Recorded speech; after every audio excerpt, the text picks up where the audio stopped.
Imagine you guys are watching AEW Collision on a beautiful Saturday night. I can't imagine anybody watching AEW Collision, period. Never mind on a Saturday. Imagine watching AEW Collision on a Saturday night, and it's a 2-hour broadcast, and the network that it's on cuts the show 90 minutes into the 2 hours, only to give you The Rock's Black Adam. That's exactly what happened last night with AEW Collision, and Tony Khan cites technical difficulties. The only thing that's a technical difficulty is the fucking creative in AEW. We got the latest and the embarrassment on that situation right here on Off the Script. Anarchy in the Arena plans. I got them today. And Saraya highlights an incident with a fan who tries to kiss her on the lips at an autograph signing. Man, the IWC is fucking weird, man. All this and more right here on today's OTS. It is your Sunday, May 18th, 2025. We'll start with Anarchy in the Arena. Now, you guys, if you watch my stream on Wednesday, I went into a very logical, down-to-earth, not really rant, but call to action for AEW to maybe go in a different direction when it comes to these yearly gimmicks and these yearly match types. AEW is venturing into Vince McMahon territory because Double or Nothing's happening. We got to get Anarchy in the Arena, just like Vince used to do. Well, it's October, we got to do Hell in a Cell. Oh, it's December, we got to do TLC, or whatever the case may be. I feel that way even with the WWE PLEs. Money in the Bank, I felt that way with TSE. We're feeling it with War Games right now. You don't need War Games to take place every single year and come up with an unnatural, just, I got to do it because we got to do it type of faction warfare just to get War Games in November at Survivor Series. It's all right to take a year or two off from these gimmicks. WWE is trying to rehabilitate the Hell in a Cell, and I hope we don't see it for a while, only when it matters. AEW is doing what? Now, 4 in a row with Anarchy in the Arena because they feel like it's their staple match. And fans want it every year. No, fans don't want it every year. They didn't need to do it last year.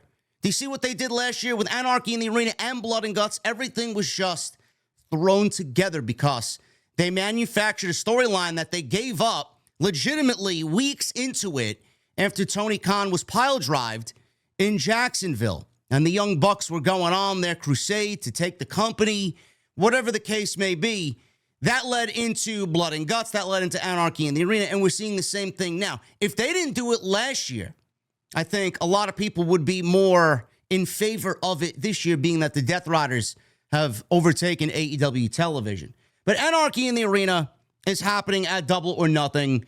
And there are many people wondering who is slated for the actual match, because there is some confusion with the ladies being involved. Everybody was saying Marina Shafir is going to be on the Death Riders side, and Willow Nightingale is going to be on the Babyface side, Team AEW side. Fightful asked those within AEW, and it was said to them that Speedball Mike Bailey versus Kazuchika Okada is slated for Double or Nothing in a Continental Championship match. Why? Fuck do I know? I don't know what they have to do with each other, but another random match thrown out there just because Tony Khan wants a match for the sickos. Although it wasn't noted that it isn't unrealistic to think that they might make cameos in the Anarchy in the Arena match. For the match itself, Fightful Select was told to expect Swerve Strickland, Willow Nightingale, Kenny Omega, Samoa Joe, and Powerhouse Hobbs. That's 5. Versus the Young Bucks, Matt and Nick Jackson, Jon Moxley, Gabe Kidd, and Marina Shafir. Now, it was noted that Katsuyori Shibata and Claudio could be added to their respective sides as well, making it a 6-on-6.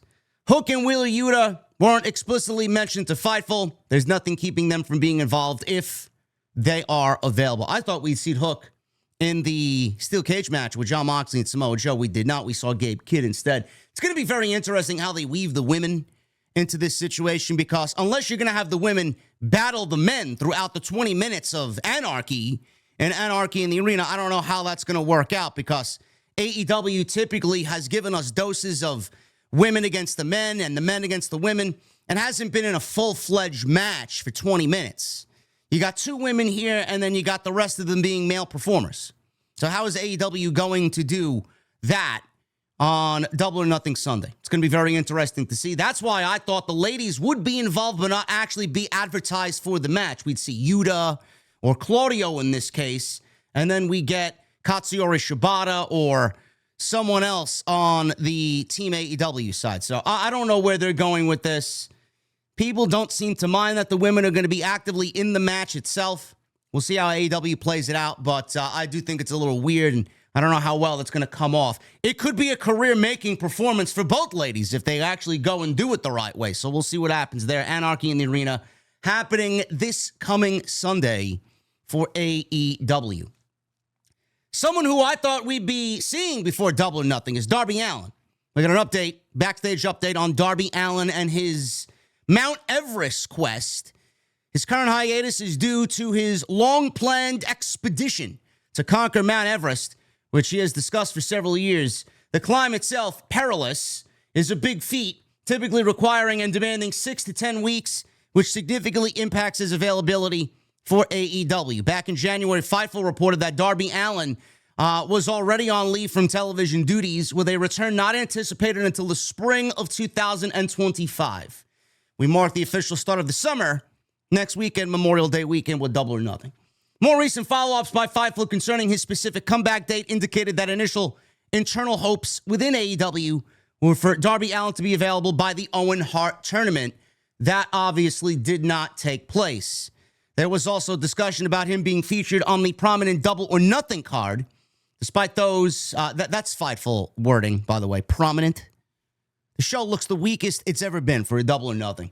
Despite these earlier expectations, no concrete plans on his return scheduled have emerged, leaving fans and AEW officials eagerly awaiting news on when Darby will make his next appearance. I just hope he comes back alive. That's all I care about. Come back alive. I don't know what the recuperation period will be after the 6 to 10 weeks, 8 to 10 weeks of expedition. I can't imagine him coming right back to AEW television after he lands back in the United States. I think it is a safe bet to say that he will probably be factored into All In, whether he's actually on the card or he makes a cameo appearance and we get, I know several of us have talked about it. I think we've talked about it on TNT with me and the Solid Monster. I could see whether it's going to be Hangman or Will Ospreay, which I'm genuinely looking forward to. I could see whoever goes and wrestles Moxley at All In, Globe Life Field in Texas. I could see Darby coming out there and AEW kind of booking that situation like they booked Cody versus Roman at WrestleMania 40, and we get a slew of interferences. One of them could be Darby Allin, one of them could be Bryan Danielson, and we really just kind of stick it to Jon Moxley. I could see that being the case for Darby Allin making his return. I do think that it's pretty safe to say it's a good guess that he will be back by All In Texas on July 12th. I just hope that he gets back alive from his climb on Mount Everest. John Cena, we got some minor John Cena news. If you guys are enjoying John Cena's heel reign so far, you may be a select few for sure. I'm not enjoying it whatsoever, and I honestly think it's a fucking disappointment. But John Cena has now added dates to his 2025 schedule. So if you're wanting more John Cena this year, your wish has become a reality. WWE has officially expanded John Cena's schedule, announcing his appearance on 3 additional episodes of Friday Night SmackDown. WWE fans can catch him in Montreal, Canada on August 8th, Dublin, Ireland on August 15th, Lyon, France on August 29th. These appearances precede the WWE Clash in Paris event on August 31st. This series of engagements is reportedly part of Cena's path to retirement, with sources indicating he has 24 appearances remaining before a potential farewell in December. Cena's confirmed schedule is packed. Beyond the newly added dates, he will be at Saturday night's main event this coming Saturday, May 24th in Tampa, as he goes one-on-one with R-Truth. SmackDown in Knoxville, Tennessee on May 30th. Money in the Bank in Los Angeles on June 7th. Raw in Phoenix on June 9th. That is the Raw after Money in the Bank. SmackDown episodes in Lexington, June 13th. Grand Rapids, Michigan in June 20th, or on June 20th. His international presence continues, like I said, with Clash in Paris on August 31st. Crown Jewel in Perth, Australia, October 11th.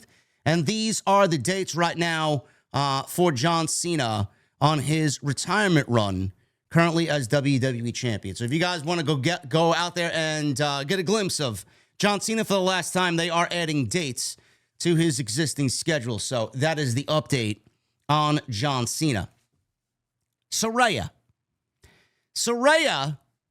who is no longer with AEW, by the way. She is definitely lobbying for a way back into WWE, and I'm assuming Triple H will have her for sure. Saraya calls out unwanted fan advances at a signing event this weekend. Saraya posted on X. She posted this warning after a fan at her recent autograph signing attempted to kiss her on the mouth. I quote, "Crazy I have to say this, but if you come to my signings, please don't try to kiss me anywhere, especially on my mouth. He wasn't able to because I moved, but Jesus fucking Christ." End quote. I don't really get it, man. You know, the female fans are just as bad, honestly. The male fans are, some of them are just something else, man. And yet people think I'm a weirdo. People think I'm the weird one in the community. And people like me are the weird ones who report news and go live and give our opinion. Yet you got people like this who don't know how to act in a public setting around other human beings. The male fans, some of these fans in general, when it comes to these female fans, it is so pathetic. I don't even have words to express to you how pathetic it is. These are the same people that have built shrines for these people in their home.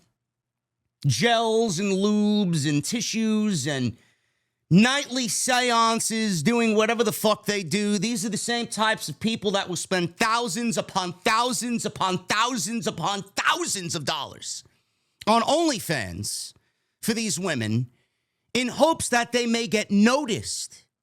A simple hello. A simple notice that you're alive. Man, let me tell you, they don't care if you are dead or alive. They don't care if you are anything in this world. They don't care. All they want is your money. They don't care. They're not going out on a date with you. They're not going to the prom with you. They're not going to be your girlfriend. You have no shot in the fucking dark with any of these people. You are a fucking creeper. You are a weirdo, and you should be on some fucking list somewhere and away from the fucking general public. Weird. That goes for the men and the women. The men fans and the female fans. Some of you people are just fucking weird, man. You center your entire existence, you center your entire life around these people. They don't give a fuck about you. They don't. And then you want to know why some of these wrestlers actively hate their own fan base. It's fans like this. It's fans like you.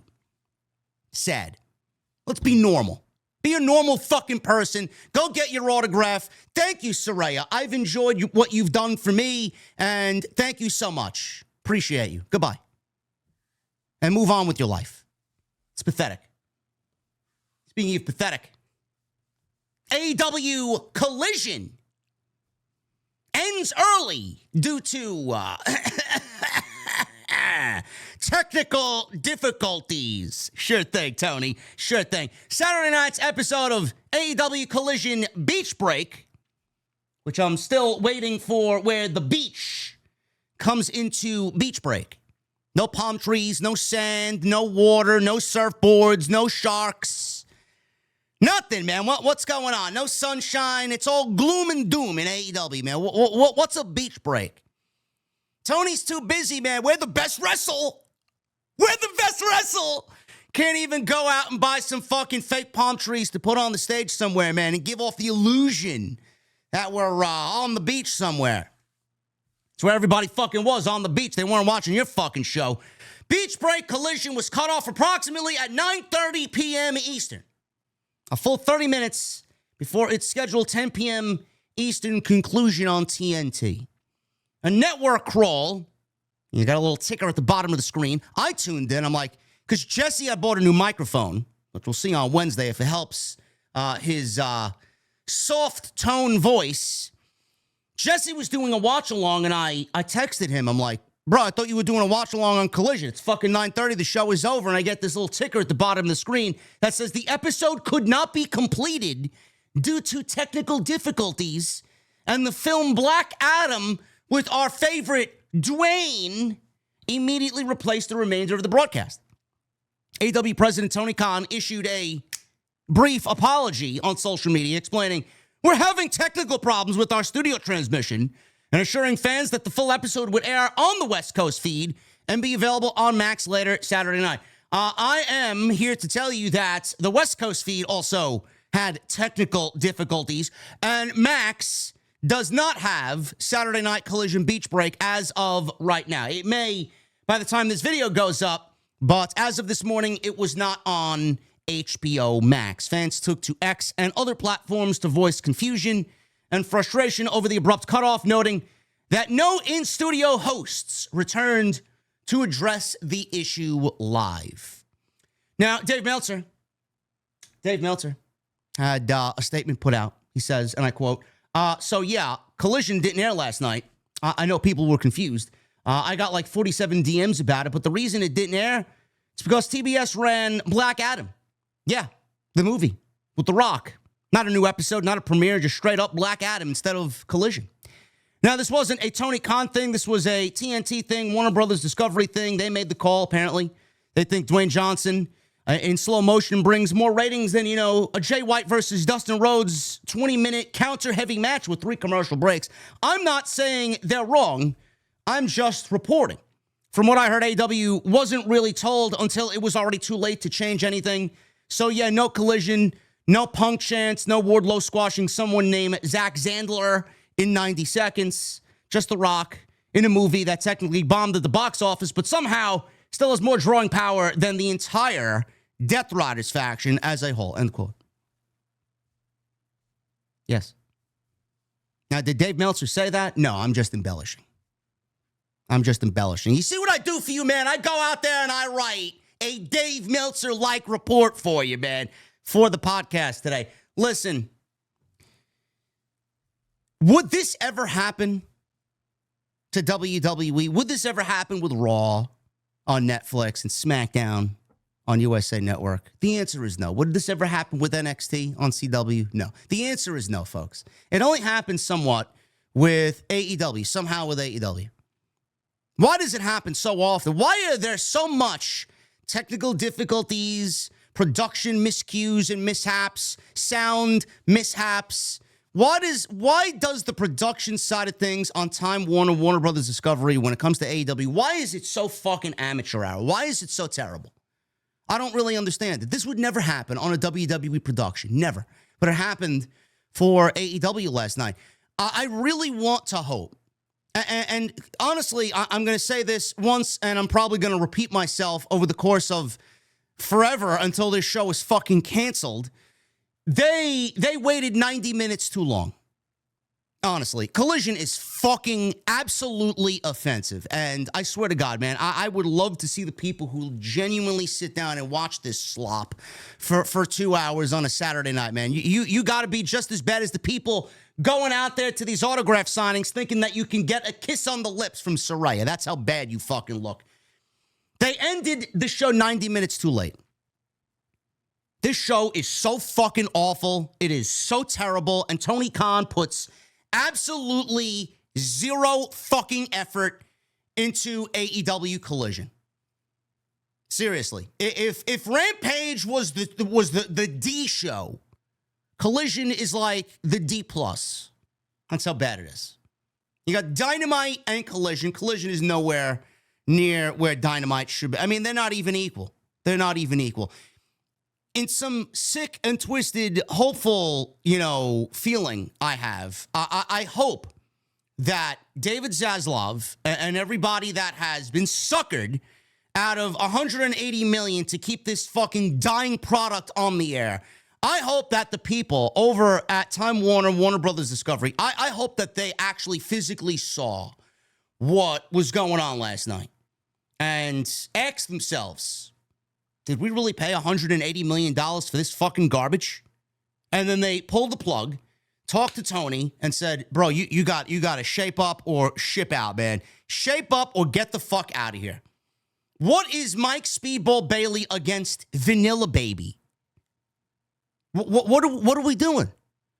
Everything on that show did not matter in the grand scheme of stories whatsoever. It is so sad to see what the show has degenerated into since CM Punk left the building. Now they're doing residencies. They got one at the ECW arena. They got one in Chicago this summer. The ECW one's towards the Labor Day portion of the summer going into the fall.